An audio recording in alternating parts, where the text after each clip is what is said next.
Bro, ayo makuru ya APR wayakuye he? Bro, ayo makuru ya APR wayakuye kuri Sport Pass. Heni, mbacha ngukombe nkuru twidango ako. Wasanga utarakoze subscribe kuri Sport Pass.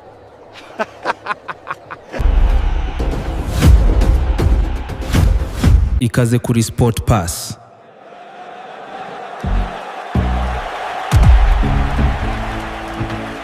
Ikaze kuri Sport Pass.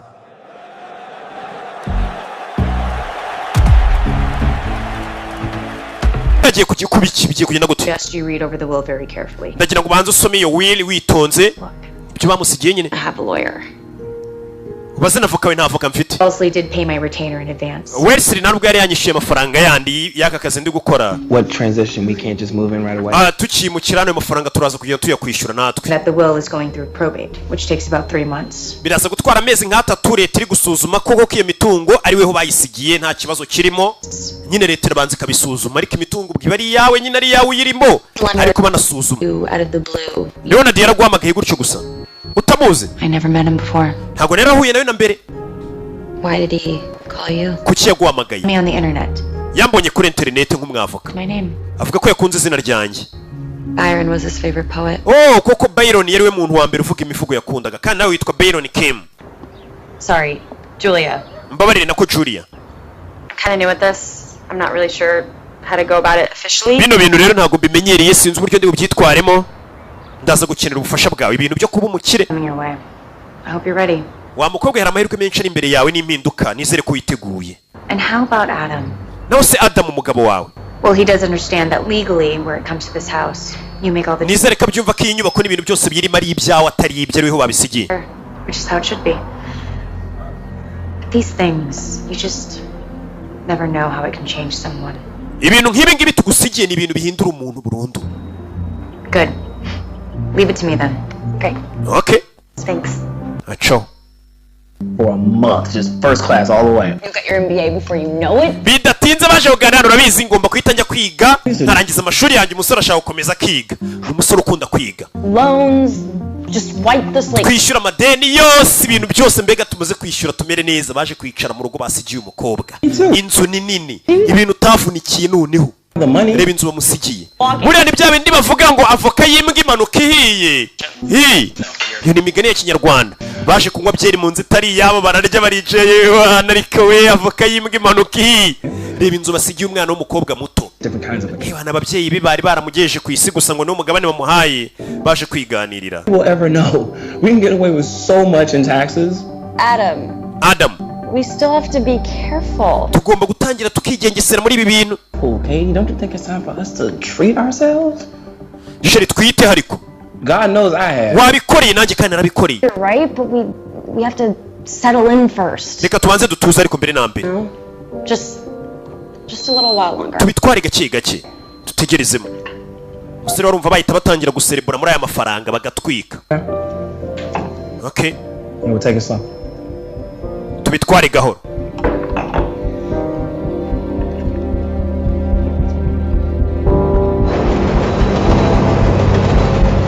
I'll call the movers, see how soon we can get them over here. What? Bidatinze kumbe tugaruke hakurino.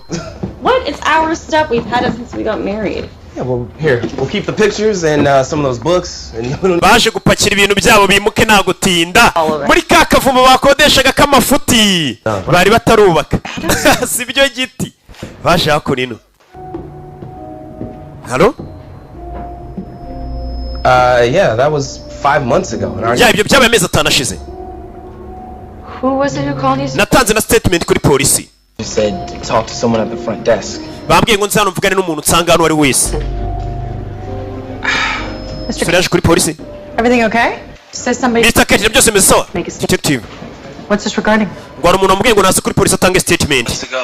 They robbed the Smile Diner, killed somebody. Ati muri Smile Diner na restaurant kitwa gutyo higeze gukubitwa umuntu. What you eating? Ndigutabara yaraje kwiba. I kind of stopped the guy. You did? Yeah, that situation. Umusore naramuhagaritse koko. Wife was working that night, so. Umugore wanjye niwe yakoraga ijoro nari ndiyo. I was there too. Yeah, but what I don't understand is you already have the guy locked up. Why do they need Icyo numva ko kimwe amagaye hano kandi muzi ko uwo musore namukubise bakamufunga. What are you talking about? Uvuge biki? That guy from the diner, Ray Gaskin? Yeah. He's dead. uwo musore twa Gaskin yarapfuye wa undi yafashe bwa mbere dutangira filime. So who called me? None se ninde wampamagaye hano rero kari cyo ndi kwibaza. Not myself. Ni cyo ari kwibaza.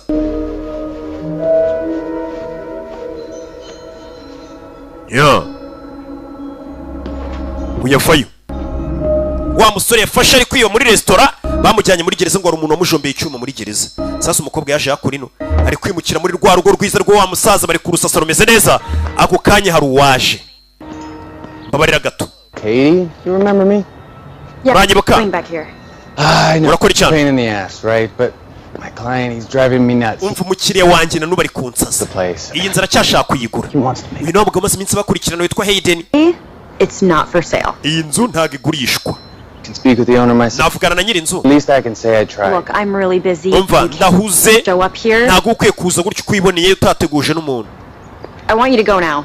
Ndagira ngo mve hano ugende. You know, Katie. Urabizi Katie? This ain't my first rodeo. You know, one of the first lessons in real estate. Isomo rya mbere banyigishije nkiza muri bino byo kugurisha amazu. Nuko banza nkamenya iyo nzu nyirayo n'ibiki byose birimo. Mr. Wellesley. Ndabizi ko nyiri iyi nzu Mr. Wellesley yapfuye, Leonard Wellesley. Birababashe. The house isn't for sale. Iyi nzu ntago igurishwa. You know, I've had my eye on this house for a couple years. Maze imyaka nk'ibiri inzu nyicunga. Old man. Uwo musaza kicks the bucket. Yapfuye. And you think you can just move it? None uratekereza ko wahita ukimukira muri iyi nzu kuyiboneye. Wish you well. Ukumva ko naseka nkakwifuriza ibyiza gusa. I own the house now. Ubu iyi nzu ni iyanjye. What the hell are you saying? Uravuga ibiki? Did to me. Leonard yayinsigiye ajya gupfa. As well, I can prove it. Mfite ibimenyetso narayisigiye mfite wili iri hariya. I can make a new will that says it belongs. Ibyo byose n'umuntu yagenda akabikora atanze 5,000 bakamukorera ibipapuro by'ibihimbano by'uko inzu bayimusigiye. More questions? I suggest you talk to her. In the meantime, mfite avoka wanjye nutavana ugenda umuvugishe. Bitise nutamvira mu butaka n'imitungo yanjye ndahamagara polisi. Well, I guess I'll see you around. Okay, tuze gusubira. Hey. Acho. Ni ikigabo gikomeje kubagendaho. It's not how it sounded. Yasanga gukinisha naga ariko numvaga bimeze. You forging the will. Babe, trust me. Yanambwiraga ko nahimbye ibipapuro mpimbano kugira ngo nsigana n'iyi nzu. Maybe I should talk to Julia. The lawyer? Urakwiye kuvugana navuga kubera iki? Hayden tries to make trouble. Mu gihe uriya mugabo Hayden yabashatse guteza ibibazo yavugana nawe. I don't know, but it's like she said. We don't want any surprises right now. Ntago dushaka ibintu byadutungura muri kano kanya. This guy is just pissed off. Forget about him. Come on. Mwibagirwa hano uwo musore. New house. We should celebrate. Reka ducelebrate dore inzu bayidusigiye n'ijoro ryo bagiye kurara muri ya nzu y'abakire. Ya nzu yambaye cyane umukobwa bayimusigiye. Nakubwiye ngo voka yimbwa imanuka ihiye. We can think of something. Hari ikintu nangiye gutekerezaho baby. Mico mibi gusa. Let me take a shower first. Reka mbanze njye koga ndumva mfite. I'll be right out. Ndaje kanoge. Sike. Nari bitu. Amaherezo y'inzira.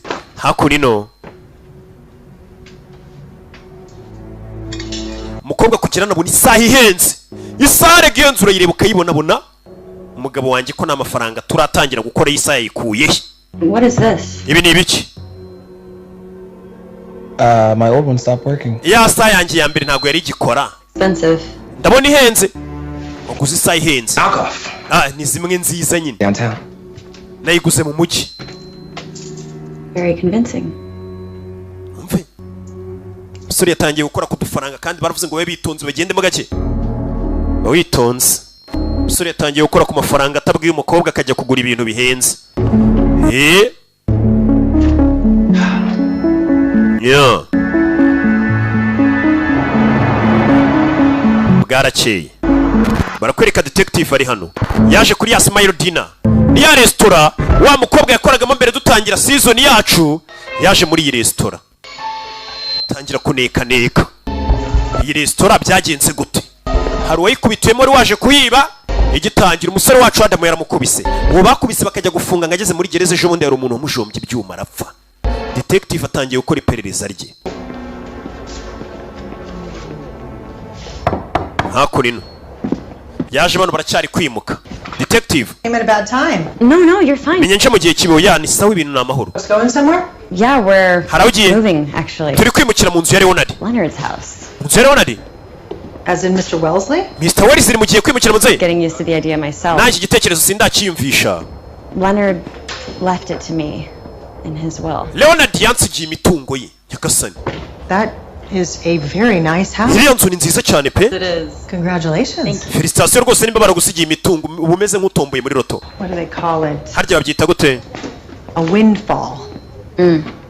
Doesn't happen every day. Nope. Ibintu nk'ibyo ntabwo bikunze kuba buri munsi. Ko umuntu amusigira imitungo. Not to mention it. What? The will and all. When we spoke. Ubwo twavuganaga mbere kutabimbwiye ko bagusigiye imitungo. No, I didn't know about it until after the service. His lawyer. Nanjye sinari mbizi mpaka tuvuye kumushyingura nibwo avoka we yaje. Yeah, it was. I would love to see the look on your face. You know, when you worked there for, what did you say, 4 months? Why are you here, detective? Detective wundi kubera icyo uri hano? I was hoping to speak with your husband. Nari nshaka kuvugana n'umugabo wawe ubundi. Here. Well, maybe you can help me. Ahari wamfasha. Wondering, Urabona nibazaga. tonight at that place, the Smile Diner, Rya joro rwo wakoraga muri ya restaurant wari wakoze. Umugabo wawe buri munsi yarasanzwe aza kugutwara. you up before, Mbere yajyaga asanzwe aza kugutwara nyine akagucyura. right? But Diego? was it a set thing? Like, was it every night? Was it certain nights? Yazaga buri joro se cyari rimwe na rimwe. How did he Oya ntabwo ari buri joro. there that night? Kubera iki iryo joro yari ahari rya joro habayeho ubujura amezi anashize. Called him to pick me up. Naramuhamagaye ngo aza mfate. Came early to study. Aza kare aba yigira muri restaurant. Oh, well, you ought to play the lottery, Katie. You're a very lucky woman. Umugore munyamahirwe. Does this have anything to do with the fact that the police called Adam? Ese rero byabihuriye no kuba polisi uyu munsi yamagaye Adam ngo ajye gutanga statement kuri kiriya gisambo. Ntabwo yakubwiye umugabo wawe? Police never called Adam. Abapolisi ntabwo rero bahamagaye Adam. No, I was Adam hari nimero yamuhamagaye yajya kuri polisi. down at the station. Bamuhamagaye turi kumwe ngo najye kuri polisi. There's no record of any calls. Nanjye nasuzumye ariko nta nimero ya polisi igeze magura amusuri ngo naze kuri polisi. Tuzi uwamuhamagaye ninde ngo najye kuri polisi. There for no reason. Well, maybe they had a reason. Maybe it's just not the one you think. Ahari wabona bamuhamagaye bari bafite impamvu yabo. Take care now. Wiyiteho Katorori.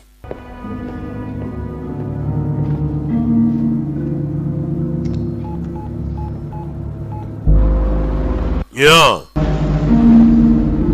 Katorori. Hakunino. Umukobwa yaraje. Umugabo arareba. Wamuhamagaye kuri polisi ninde? Umupolisi ura detective utangiye gusa nk'ukeka keka. Umukobwa avayo.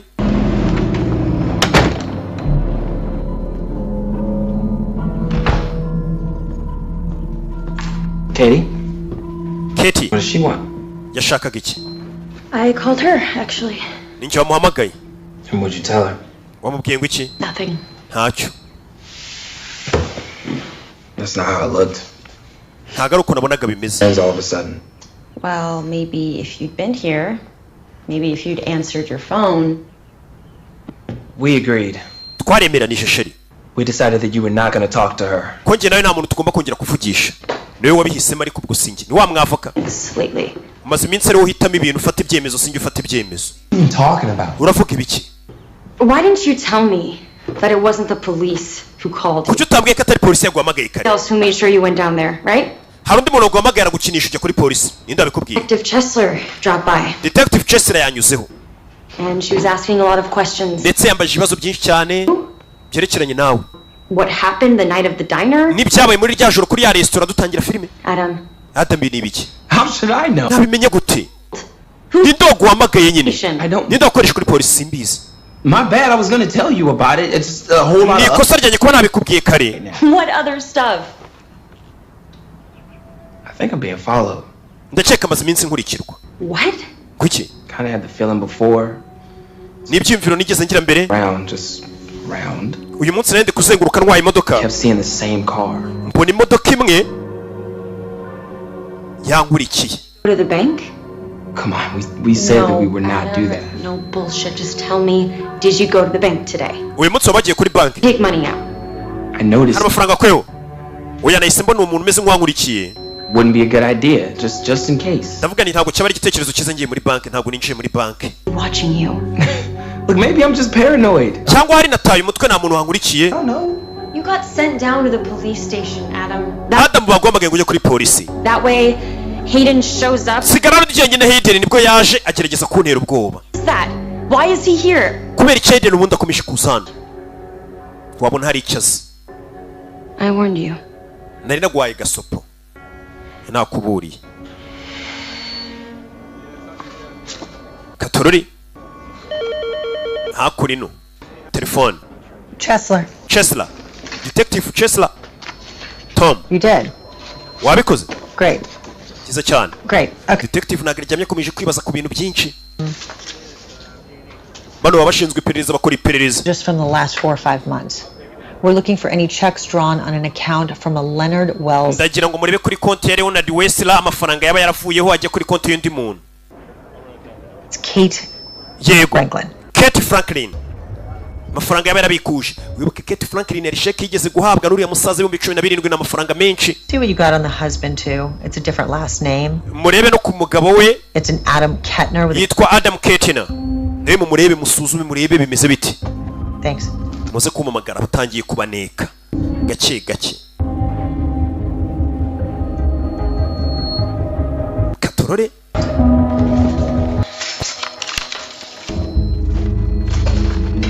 Yo.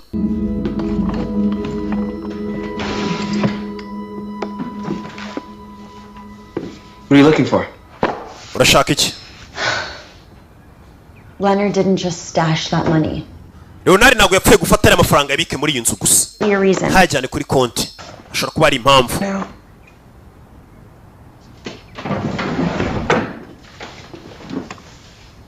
Julia said. Julia yavuze n'avoka. Find out we've been hiding something illegal. ngo leta imenye ko hari ikintu turi guhisha itemewe ngo byose twabibura. n'iyi nzu bayibura. So what do you suggest? We just give it back? none wagira ngo dukore iki? ibyo dufite byose tubisubize n'ariya mafaranga. Maybe. hari. To who, Katie? I don't know. tubisubize ndetse n'amafaranga turaye handi nyine sinzi. This never felt right. gusa ndumva ibintu atari byo turi gukora. hari amafaranga basanzemo hano. To the way things were before. Ye ntabwo nshaka gusubira uko nahoze mbere. sinshaka gusubira mu bukene. Adam. We may not have a choice. nta yandi mahitamo dushobora kuba dufite ariko. We always have a choice. iteka amahitamo tuba tuyafite. uwo musore ati ibyo wakora byose sinshaka gusubira mu buzima nari mbayemo bwo gukena. bahoraga baserera. That seems a little baje kubwira mico ye wakoresha gura mukobwa. Doesn't it? Tumva ibyo bintu bikabije ura mukobwa wamusigiye inzu. What can you tell me about her husband? nicyo wambwira kuri mugabo. ku mugabo wa Katie. Nothing to do with carrying him. ntabwo ari wamuhaye akazi ngo ajye gukora mu busitani. At the house. yakoraga nk'umusitari muri ruriya rugo. It's strictly against our policy. ibyo bintu nta nubwo binahabanye cyane n'amategeko ya kampani yacu. Infirm. ntabwo urugo rw'uriya rw'umuntu w'umusaza twakorezeho umusore umugabo n'umugore ngo bajye gukorayo. byabarangaza. Do you know of Miss Franklin ever breaking the rules before? none se uriya mugore Franklin Katie waba umuzi nk'umuntu wicaga amategeko yabo. The importance of her job, ni especially umukobwa wumva ingenzi Wellesley. n'akamaro k'akazi ke. Well, you wouldn't have known it to look at him, but his health was very delicate. icyo cyo twaramwereje ngo ajye kwita kuri musaza n'ubuzima bwe kandi ubuzima bw'uriya musaza bwari bumeze neza. Log just to keep track of his medication. uriya mukobwa yari afite igitabo ngo yandikagamo imiti n'amasaha uriya musaza agomba kunywera imiti n'igipimo agomba kunywa. You'd have to speak with his doctor about that. ibyo ugomba kubiganira n'umuganga uriya muntu wapfuye. Yeah, sure, we can get that to you. Yeah. Katorore. Thank you. uyakomeje kuneka amenye byinshi. Ask you. mwerekano. Did she ever mention a raise? none se Katie yaba yarakubwiye ko bari baramuzamuye ku mushahara we. She deposited that check just before Wellesley died. mbere ko wese rapfa dore amafaranga bahembye uriya mukobwa Katie. Making money from that poor old man. karaga gakobwa ka Katie twakoresheje gukora muri rugo rw'umusaza agafatirana umusaza akamwambura amafaranga koko. arababara ni mico. yasheka umusaza yamwiherera ari kumufasha none polisi itangiye kuvuga ngo nimba umuntu yarahembwaga wenda tuvuge 500 ku kwezi cyase ku cyumweru guti iki icyumweru cyakurikiye cyase ukwezi gukurikiye batangiye kumuha amafaranga menshi cyane. kumba umusaza yashaka kwifashiriza umukobwa nta kindi yabikoreye. ariko batangira kuneka iyo umuntu yapfuye ateye buriya yaratangiye kumukuramo udufaranga agira ate. abantu nyine niko biba bimeze. umukobwa akomeza kuzenguruka inzu ni nini.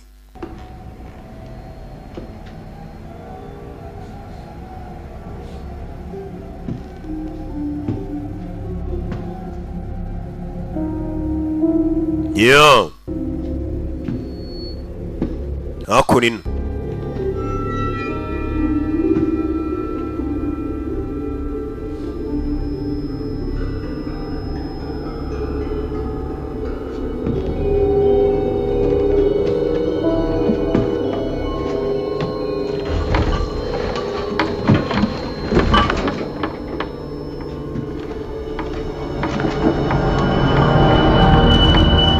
Hey! Azan.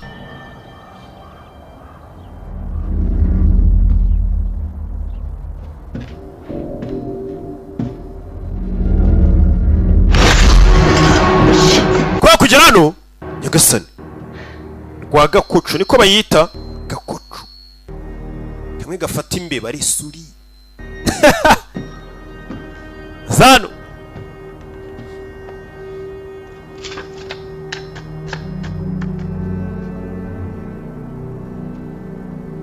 Ethan. yabonye hano abona sheke yanditseho Ethan. Sheke bari bamusinyiye ariko itaragiye kuri banki. Ethan turamuzi. N'uwo bigeze kutubwira ngo bigeze guha akazi ngo azakore mu busitani bw'uyu musaza agakora ibyumweru 2 gusa gakaburirwa irengero umusaza ntiyamenye irengero rye. Bimeze bite?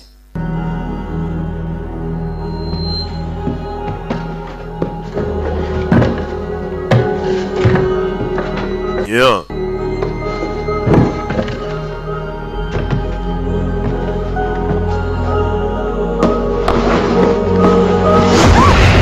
Hey! Hasi yabonye igikapu hano diyama hari n'umurambo mu nyubako hari umurambo mu nyubako wari ufite igikapu ndetse haguye diyama baje kwicara iyi nzira cyafite amayobera menshi babonyemo na diyama. I think I know who that is. Ndakeka kuri murambo nzinyiraho ngwiki Leonard said something about hiring a gardener. rero narigeze kumbwira ko yigeze guha akazi umuntu ukora mu busitani A guy named Ethan. uwo musore yitwaga Ethan hashize nk'imyaka 2. He's been up there for a while. bivuze ngo amaze igihe kinini muri iriya nzu. Made out to Ethan Doyle. Hari sheke nabonye bari bamwanditseho Ethan Doyle Leonard said one ariko ntabwo yigeze ajya kuzifatamo amafaranga. never heard from him again.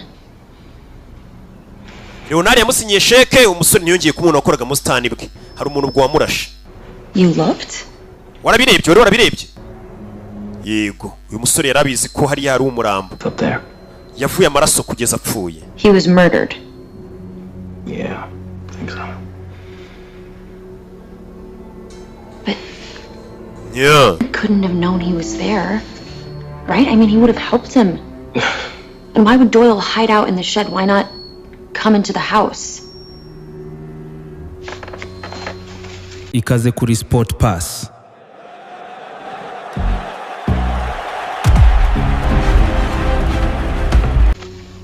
Saragira gutya.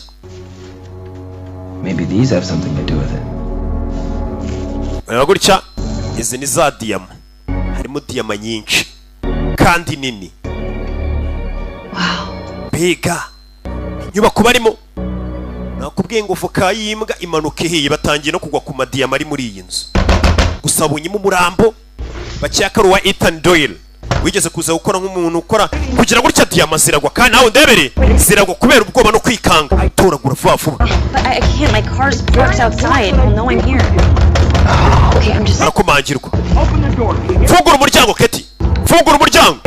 Hari kumuga kingura ibyo kingura se. Ukomanga vuga nabi. Sorry, this... Kumbe ni mico. Oh, well, yeah, I'm sure you're very busy sending Ndabizi urahuze wimukira mu nzu nshyashya. end of yourself, Katie. Wakagombye gukorwa n'isoni. Poor man. Guto wafatirana umusaza w'abandi. I could feel it, but Je ntabwo nimvishe ukuntu. frightened, he couldn't even tell me. Uriya musaza uramuteye ubwoba ku buryo atanambwiye ko amufatiranaga umwaka amafaranga. Mr. Calvin. Ntabwo natuma wangiza izina rya kampani yanjye. Ndahamagara polisi genda wagisaza we.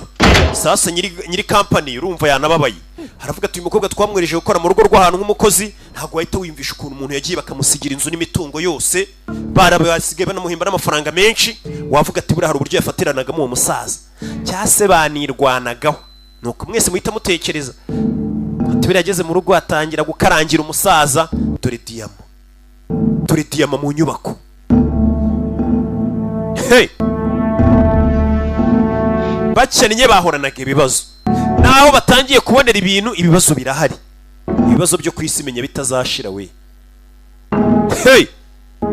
sasa umukobwa yaje yakona atangira kureba imiti uriya musaza yanywaga yitonze, tangira gukurikirana imiti umusaza yanywaga ni myinshi, kandi umukobwa yabyandikaga ku ruhande igipimo umusaza agomba kunywa akantu ku kandi.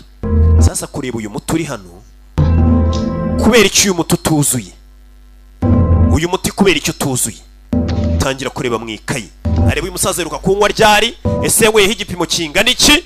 Ibintu byo guha imiti myiza uriya musaza no n'igipimo cyayo ni ibintu umukobwa yitagaho cyane ndetse akanabyandika.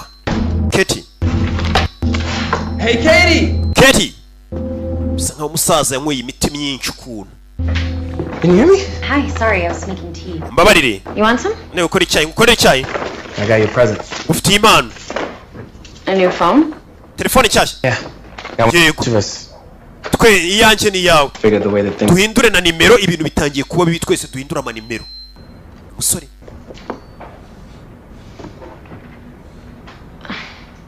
We can't keep them. Izo telefone ntabwo twazigumana.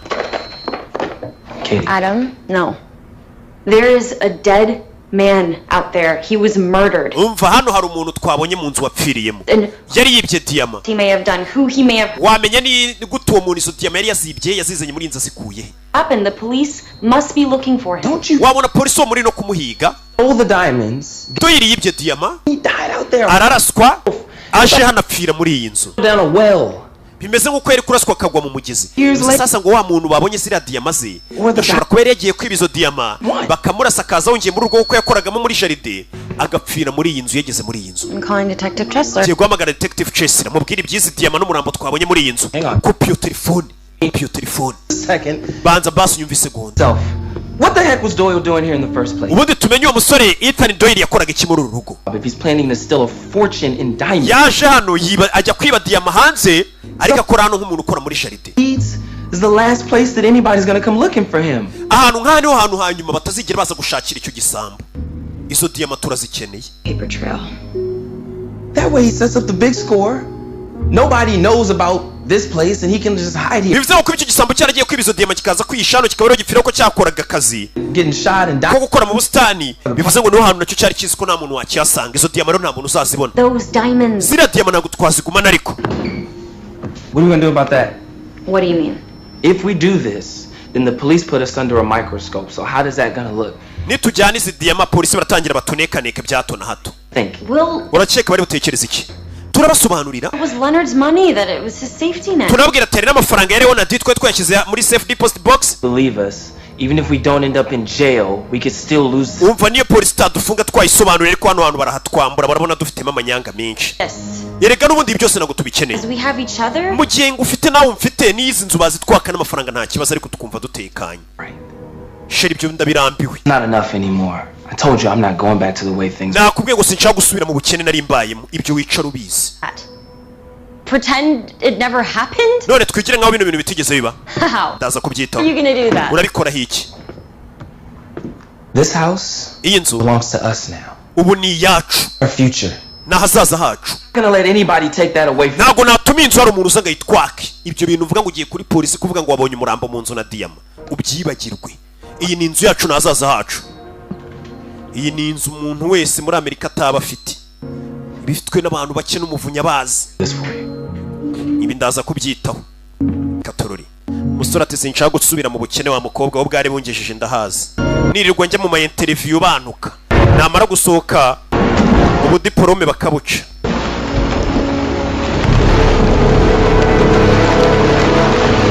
Yeah.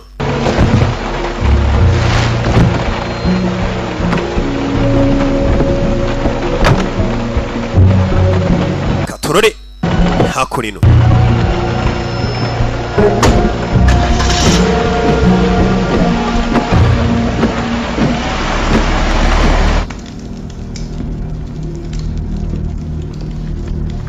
Umusore yaje hano.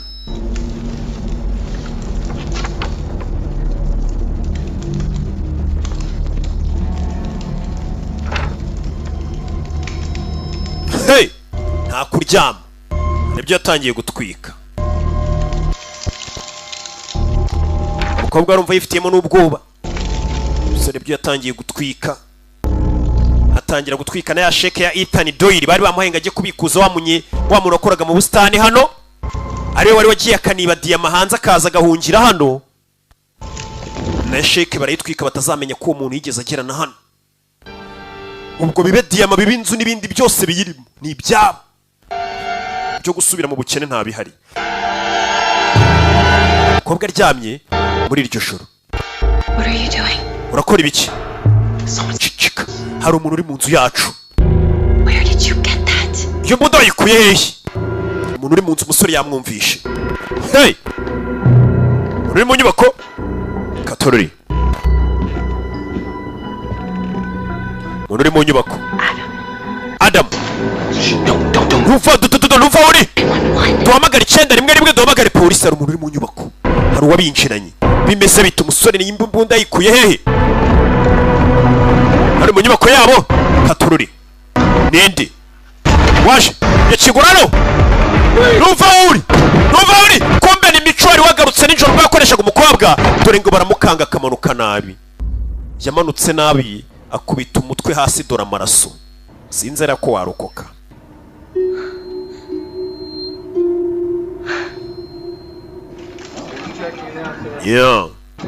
Nuko byagenze. Bidatinze polisi yayisize. Sasa uyu mupolisi n'ubundi yari ari kubaneka bakurikirana. None yinze ipfiriye mu ndi muntu. Gusa icyo nta kibazo, umuntu yaje mu nzu yaba yarengereye. How are you holding up, Katie? Ketumeze ute? Detective Chesler. Detective Chesler. Hell of a thing. It was an accident. Yeah. Yari impanuka ndabizi. Either way, law says it's self-defense, so it still makes you wonder what was going through his head and why would he do something like that? Ati ndi kwibaza niki yari afite umutwe cyatumye akora ibintu nk'ibi bituma aza akinjira mu nzu y'abandi. Sinzi.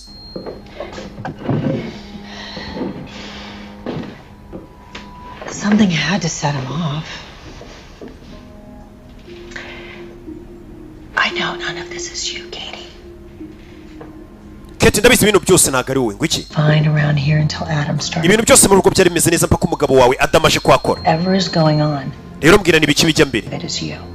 I don't know what you're talking about. Uvuga simbizi. Problems. Bazo byo ndabizi. As to people, I know about the big check that you deposited for Mr. Wells. Sibyerekeranye na sheke ni Mr. Wells Ronald yari yaguhaye. Katie, just Katie. Listen for a second. Banzu nyumve. Because kubera ko could be that it was a loan. Maybe it was a shora ko yari inguzanyo cyangwa ari impano yari yaguhaye iri ya sheke. In my shoes. The big ariko ndashaka kwishyira umwanya wawe. How all of a sudden everything just drops in your lap. Sinibaza ukuntu byose byese biza bikakugwaho. Cornered inzu. Old guy died in his sleep. Ati bari abantu bavuze ko bari abapima bapfuye kwira muntu yapfuye asinziriye. But it is not until after he's cremated. Tumaze kumutwika umurambo we.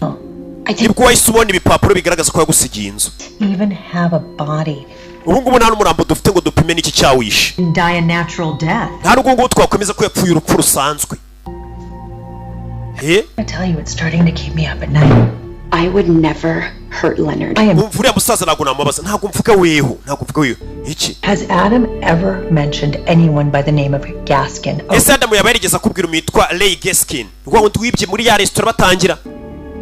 I know that name. Iryo zina ndumva ndizi Ray Gaskin. Diner that night. Niwe wigeze gushaka iyo muri ya restaurant akoragamo. At the university. Yanakoraga nanone nk'umupuranto muri re. Yanakoraga nk'umupuranto. Okay. It's a big school. Maybe they muri kigo umusheri wawe yigagamo. Wa muntu twatangiye yiba ngo yakoraga nk'umupuranto. Adam is going to screw up. It's Adam yinaraza kubyangiza. Don't let him take you down with him. You come to me.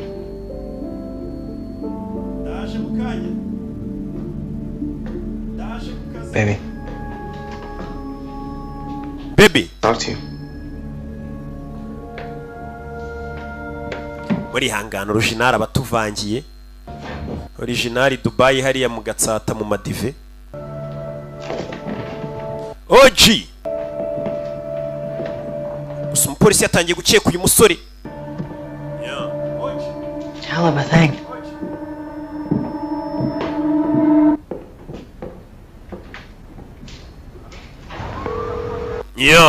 Hakunino.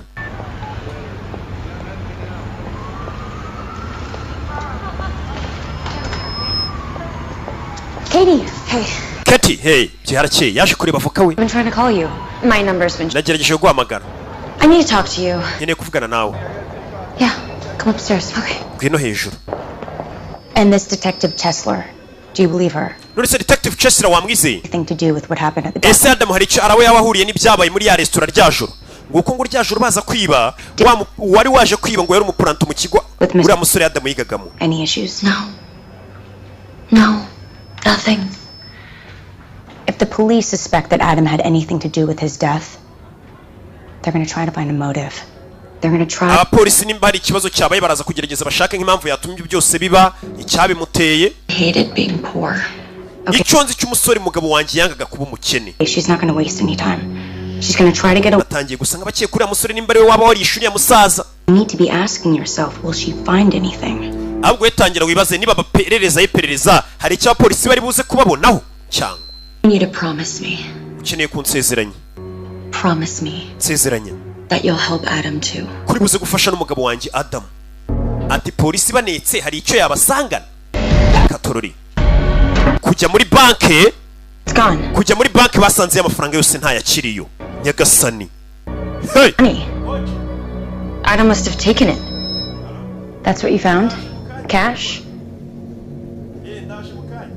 Yeah. Almost $100,000 in the attic. Ati n'ibihumbi 100 twe twasanze muri attic. Hejuru mu nyubako. Amafaranga sasa ari hehe? The diamonds. Na diamond twazisanze yabibwiye avoka avuga umubwiza ukuri. In the house. Bivuze ngo mwasanze diamond mu nzu yanyu. Off the garage. Yego hantu hameze nko mu igaraje mu nzu hasi. Hey. Does Adam have these diamonds? None sizo diamond Adam nazara zifite? Yeah. Yego ni uzifite. You need to stop him. Ukwiye kumuhagarika noneho umugabo wawe. Why? Kubera iki? He knows you suspect something. That's why he took the money. He's going to Hari icyo yari yaketse niyo mpamvu yaje muri bank atwara amafaranga atakubwiye na diamond wabona agiye kubura akaguteza polisi. You need to find him. Bring him to the house and then call me. Genda ushaka umugabo wawe mujyane mu rugo nurangiza umpamagare. Hold off Detective Chen. Nauza tujyane. I don't want her serving the search warrant until we know Adam's in the house. Katorori. Ati genda urebe umugabo wawe wabona yafashe diamond n'aya mafaranga uko yakuye muri banki akaba agiye kugucika akaguteza polisi ugasigara mu bibazo wenyine. Abibwiye avoka we. Bimeze bite? Hakuno. Polisi. Hakuno. Barakwereka Detective Chesler. Detective yaje hakuno. Detective Johnson. Detective Johnson? Garbage truck was making... Hano dufite iki? This morning. Hold him in. How long's he been in there? Imodoka itwara imyanda mu gitondo yaduhamagaye. You beat him here. Yeah. Why'd you call me? Kuki umpamagaye? It was a backpack next to the Vic. Inside we found a no laundry receipt. Ati twasanze agakapu karimo ibintu bimeze nk'amarisi. The address matches the name from one of your cases. Ndetse adresse ziraranga ahantu hameze nk'aho hari ikirego wari gukurikirana. Leonard Weisler. Katorori. Uyu yaratashye. Babwiye ati hamagara umugabo wawe. Gagita. Ni Katie. Come on, Adam. Pick up. Adam itaba Adam ntabwo ari kwitaba telefone ni sheri we.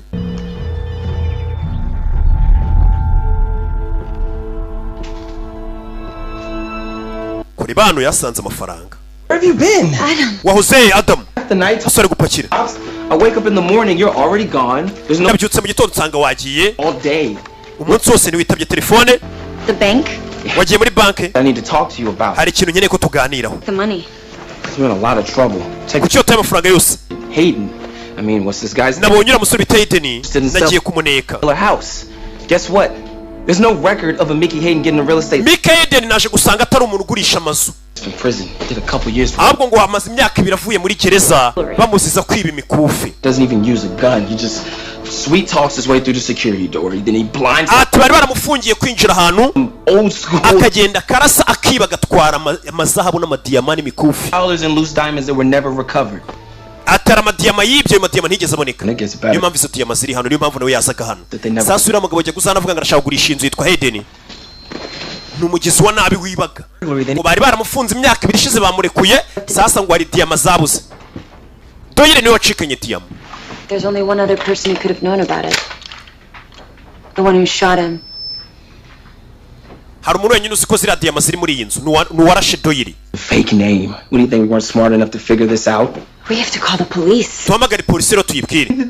Is get the hell out of icyo tugiye gukora ni ukuva hano tukagenda n'amafaranga na diyama. Can you go pack some stuff up real fast? ahubwo pakira ibintu byawe duhunge, dore ni ikibazo. Bamenye ko byivanzemo n'abagizi ba nabi. Ziriya diyama ni iz'umugizi n'abitwa Hayden. Bamaze iminsi bakurikirana. Yari yaribanye n'uwitwa Doyle. Get changed. Genda uhindura imyenda.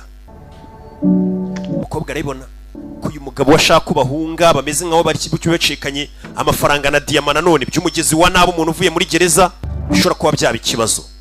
Katorori. Zan. Hi, Julia. Bite Julia, hamagara wa mwavoka we. Ni Katie. He's here, but Ari hano. it wasn't him. Ariko byasa natarowe. Bahita bamwambura telefone cicika. Hayden yahageze. I don't know. Call him out here. Hamagara umugabo wawe nuna. Uyu niwe nyiri diyama. Yari yarazibye baramufunga. Uwo bazibanyaza muri iyi nzu apfiramo ari we Ethan. Sasa yafungura ashaka izo diyama. Akunigira umukobwa.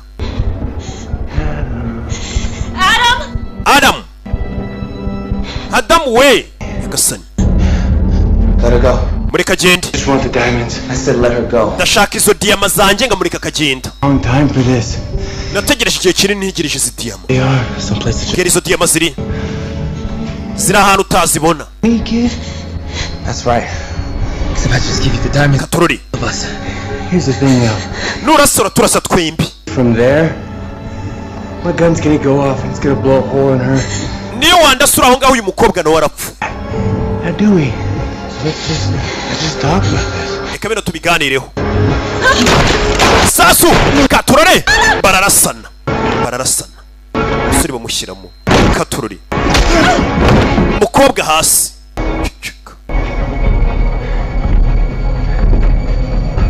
Hey! Katorori. Mu nyubako. Kugeza ubu n'abarashaka diyamazi. Sasu.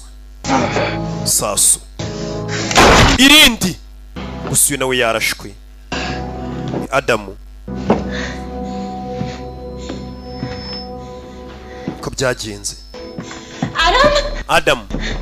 No. Oya. Adamu. Adam. Baby. Yo. Adam ararashwe. In that garden. Stay with me.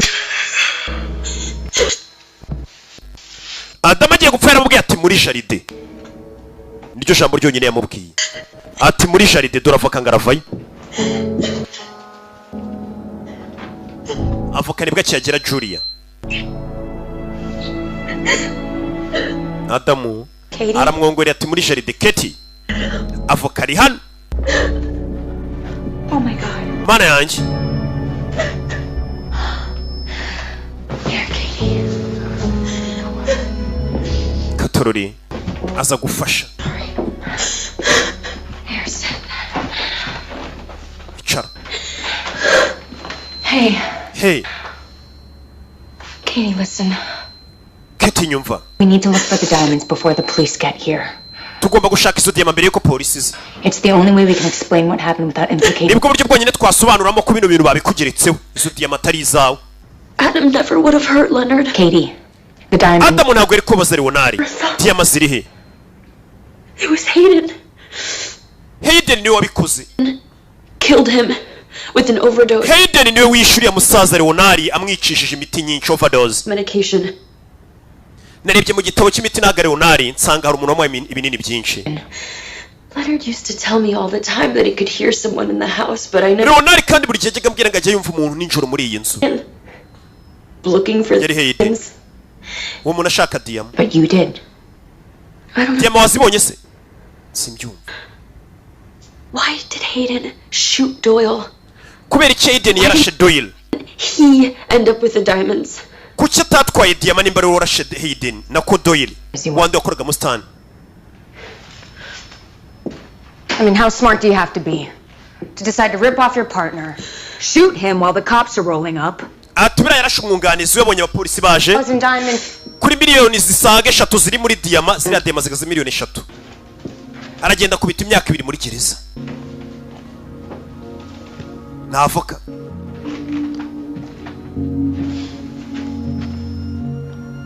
I never told you how much the diamonds are worth. Ntabwo nigeze nkubwira agaciro ka ziriya diyama ko zihagaze miliyoni 3 z'idolari. Wabimenye ute? Arabaza uyu. Uyavayo n'imbunda navoka. Hey! What are you doing? Look, okay, I paid my dues.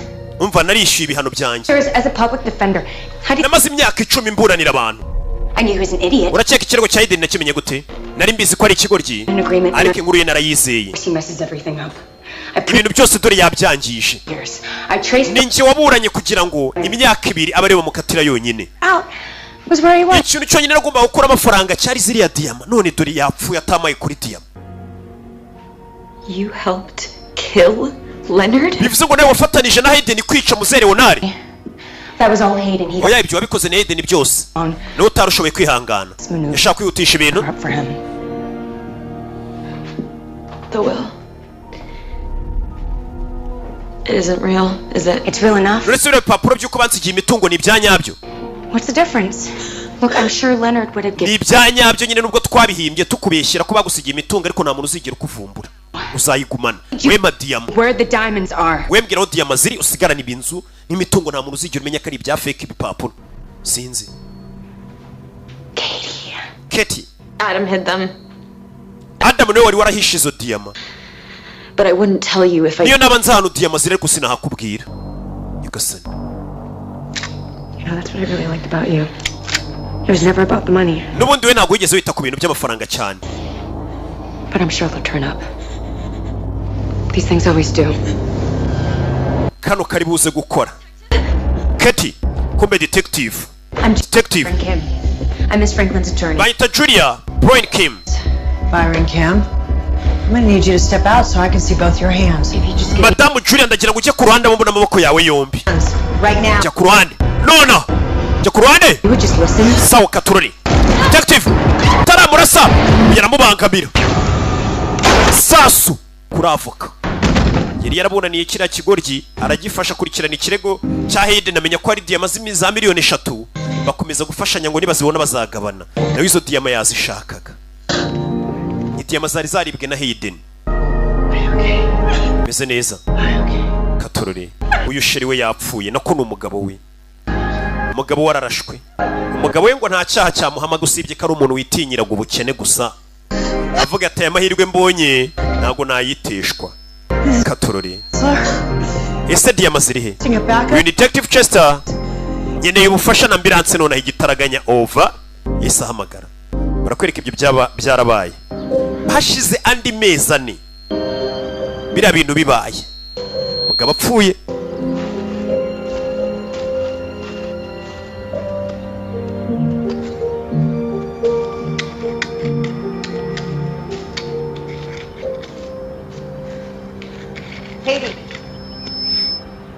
Katie, kumbe Katie barakwereka umugabo menye yarapfuye amuteye inda.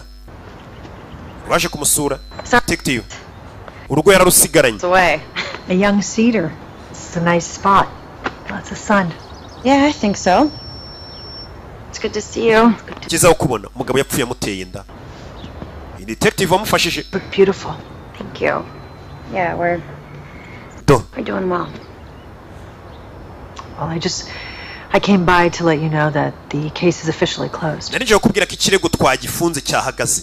Julia and Byron Kim are the only suspects on record. Hayden na Julia Byron Kim nibo bonyine twakekaga. Her father had a criminal history. Bivuze ngo papa w'uwo mwana nta cyana kimwe arangwaho, uwo mwana azakora rwose papa yumva ko nta cyaha bamushinjaga.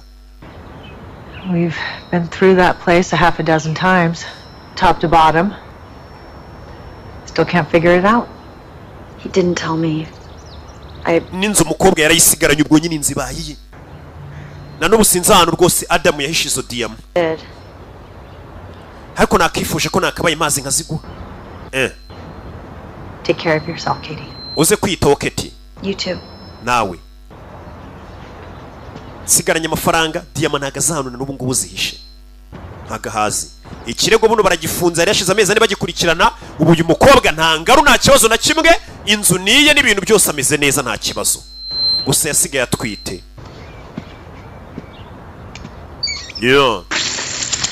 yaje hakurino yibera hano wenyine ni ahantu hagari atangira kuhira mbega avoka y'imbwa yamanutse ihiye bimeze bite sasa yafunguye amazi hano amazi akomeza kumeneka agenda hakurya iyo amazi akomeza kumeneka ndagira ukurikire filime barakwereka hakuno mu busitani munsi y'igiti kiri hano amazi uko yagakomeje kugenda agwa hano hakuno amazi agwa hano nta tuntu muri kubona amazi yaraje akomeza kumanuka kumbe diyamadora aho umusore yari yarazitabye mu yandi magambo kati na diyama ubwo arazisigaranye nize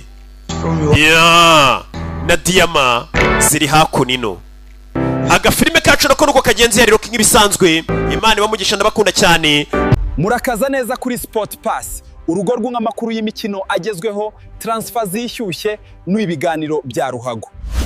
Bro ayo makuru ya APR wayakuye he? Bro ayo makuru ya APR wayakuye kuri Sport Pass. Heni mbacha ngukomda nkurutwida ngaho wasanga utarakoze subscribe kuri Sport Pass. Ikaze kuri Sport Pass.